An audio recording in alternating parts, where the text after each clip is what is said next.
Oh my god, disbelief. I could not believe what I was seeing out of the race, and it's giving me stress. How has it gone from bad to worse?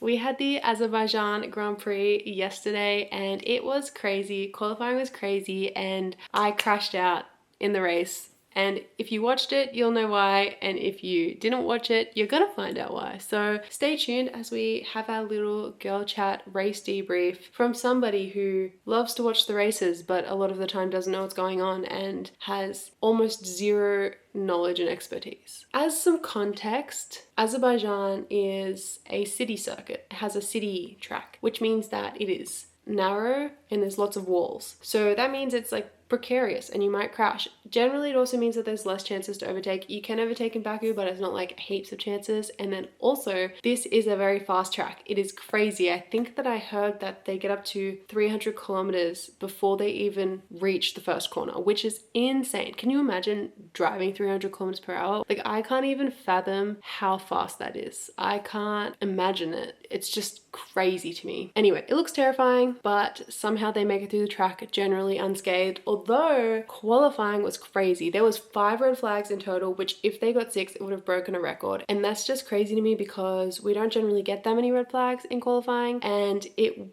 was just something happening right after each other, and it was very crucial for the drivers to get their banking laps in early so that they could secure their spot on the starting lineup in case there was some kind of issue. So, you know, watching Q1 and it's starting with chaos. Albon hits the wall, there's a red flag. Nico hits the wall, there's a red flag. And then the 2 Alpines cause a red flag because Gasly couldn't make the corner, so he goes into the runoff, and then Franco Colapinto, under the safety flag, crashed, which like shouldn't be possible. You know what I mean? Like, they're slowing, it's supposed to be chill. It's almost like how when you see someone else fall over, you fall over too. I don't know if that happens to other people actually, but sometimes I think, okay, don't spill it, and it's almost like a self-fulfilling prophecy. He basically came around the corner, you see Gasly, and then he's just slammed straight into the wall. He hit it pretty hard. That ended Q1. So then we start Q2, and like 2 minutes into Q2, Ollie Behrman crashes and there's another red flag. There was a lot of talk about Charlie struggling in this session and how I think they said that he had the last 4 pole positions here. I don't know if that's true. I didn't fact check. I think Charlie got his lap in like in the last 3 minutes and he snuck into Q3. Nothing too much else happened. I'm pretty sure. Okay, yes. The other notable thing that happened in Q2 was that Hamilton was out, so he didn't make it to Q3. Then Q3 starts and Carlos gets a great lap early on, which means he's on pole position. So he's going, please make it rain, like literally make it rain so that it slows down the track and the other drivers can't beat him and he can start on pole. Oscar was on a great lap and he's flying. He's absolutely ripping it, about to set a great time, and Charlie hits the wall.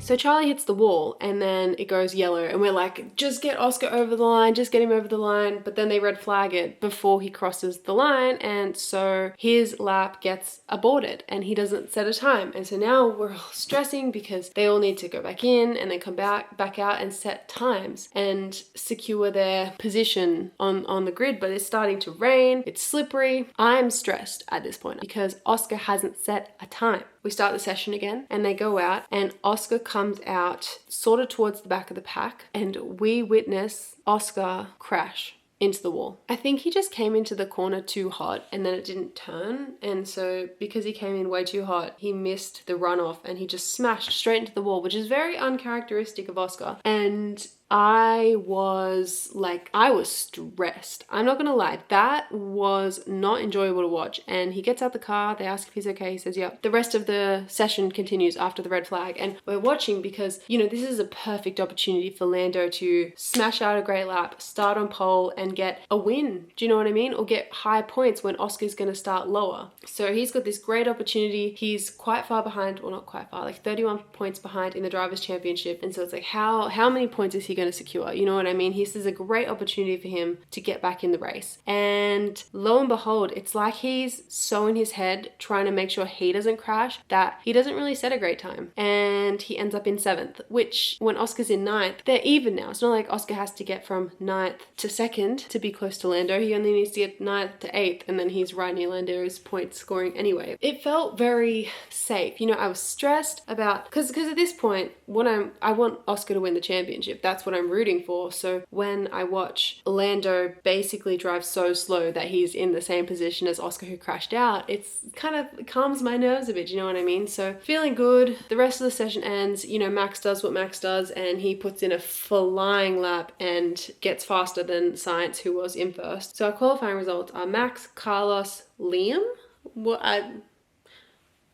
Unsure how Liam Lawson got up there, but like he just put in a great lap, so we love that. Then there was Kimmy and George, and then Yuki, Lando, Isaac, Oscar, and then Charlie. Now, you know, we're waiting for the race, and I got to watch this race live because it was at 9 p.m. and that is not past my bedtime, whereas 11 p.m. races or 1 a.m. races are well past my bedtime, so I usually watch the recording, but I watched this one live, and I don't know if I regret watching it live because it kind of broke my heart to watch. But it was also good because then I could vote for driver of the day and all that stuff. Pretty sure Carlos won driver of the day, so we love that. Essentially, this race,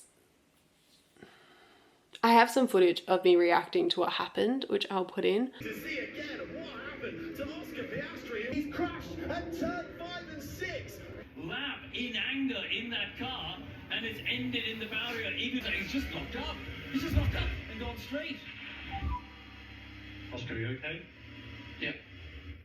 Okay, he ends at 34 race second. Race finishes. All eyes on Lando Norris. Sectors. Show us the start. So they're the only team that have some information. I want to see the start. Here we go then. Oh, he jumped in massively. And then And that's what knocked him down. But he jumped, then stopped, and then got going after everybody else. So any, you know, people getting squeezed up against the wall, being respectful of giving each other space. I don't want to talk about it. Oscar crashed, and I don't know how to say that and believe it because he's generally so, like, he makes little mistakes, but he doesn't make like big mistakes. He doesn't crash. Although I don't know if he crashed from a mistake or his car just locked up. I don't know why, but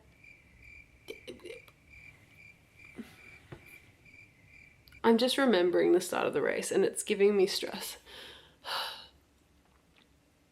The race starts, you know what I mean? I'm thinking, okay, hopefully Oscar gets Lando in the first corner, you know, we get in front and then it's happy days, you know what I mean? We start watching and we're watching the race live and the cars are going around and I'm like, Jackson, there's only one McLaren there. Did Oscar start in the pits? Like, where's Oscar or where's Lando? I wasn't sure who it was at that point, but I'm like, why is there only one McLaren in the pack? There's only one orange car I can see, and we're trying to figure out what's happening and we're watching, and then the commentators say Oscar had a really bad start and he's last. So my heart has plummeted because I'm like, how has it gone from bad to worse? How has he gone from 9th to last? Oh my God. I was stressed is like one word we could use. I was in disbelief. I'm like, how did he get to the back? What happened? Is like, could not fathom how he went from 9th to last. We continue to watch and then I swear to God, like 1 second later, he's in the wall. I cannot stress the disbelief I felt at seeing Oscar in the wall crash out for the race. It's so rare for Oscar to make a mistake like this, if it was his mistake, that it was shocking. It's disbelief. As I say, disbelief. I could not believe what I was seeing. They're showing all the stands and everyone in the stands is like, because we're all like, what do you mean the championship leader, the driver's championship leader is crashed into the wall? How has he gone from crashing out in qualifying to starting in 9th to being last, running in 20th to crashing out? So then Bernie comes over the radio and well, we're listening, and she said that essentially it looked like he had like a false start. We're listening, we're trying to understand. They finally show us the restart. Basically what happens is Oscar fully jumped the start, and so he started and stopped, and then the lights went out. Because he'd stopped, everyone had gone, and he had to like restart again. And Fernando Alonso, who was directly behind Oscar, reacted to Oscar and did a false start as well. If you do a false start, you get a penalty. I think it's 5 seconds. So they basically say Fernando Alonso is going to get a 5-second penalty, which he did, and he could serve during the race. And I turned to Jackson and I said, does that mean that Oscar is going to get a 5-second penalty on top of this to serve at the next race? And yep, I think that's what happened. I'm pretty sure he's got a 5-second penalty to serve at the next race. So like how? You know, one of those days where it's like everything just gets worse and worse and worse. That is what it felt like. That is what it feels like.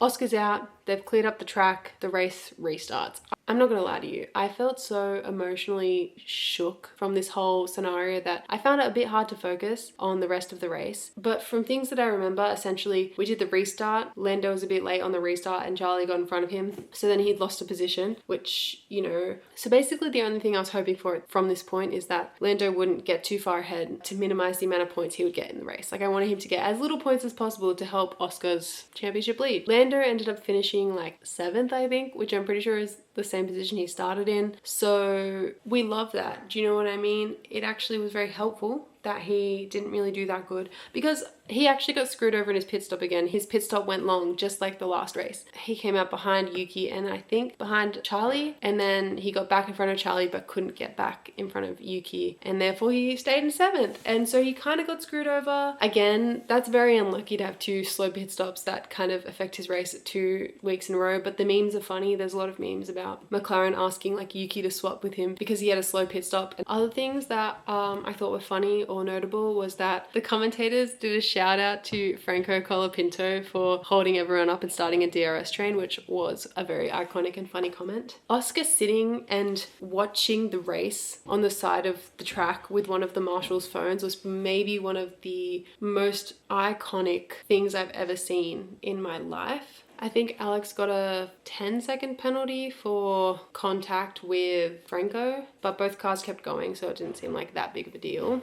George did get in front of Carlos, and so the final results was Max, George, Carlos, but we still love to see Carlos on a podium. That was really, really cool. I think that he got a podium with Williams before Lewis has got a podium with Ferrari, other than Lewis won a sprint race. But if you don't count that, which like a lot of people don't, because sprint races like don't really, like they count but they don't really count, so that's crazy. It was such a power move for him to finish in 3rd when the Ferraris were like 8th and 9th. Max was up the front. He finished with around 13 seconds between him and George, I think. So that is crazy. Love to see him having fun out there. Love to see that the Max domination still exists, because I mean, what would F1 be without it? And Lando finishing in 7th, I think he minimized the point difference to 25. Our driver standings now is 324 points for Oscar and 299 points for Lando. Oscar's still 25 points ahead, so that is good. We're still sitting pretty, and hopefully the next race in Singapore goes all good, all smoothly, and Oscar's back on top. That's what I'm hoping for. So this was just a little blip and a very off-brand, out-of-character race. Pretty entertaining. Obviously I didn't enjoy it as much because Oscar wasn't in the race, and I'm like, well, who am I rooting for? That made it a little bit less enjoyable for me, but I still thought it was a really good race, and qualifying was crazy, and I'm excited for Singapore. Singapore is another city street circuit, so that will be interesting. And I just hope Oscar can come back in and get back into his groove and win Singapore, really. I hope he wins. If you watched to the end of this video, thank you. I hope you enjoy these F1 chats,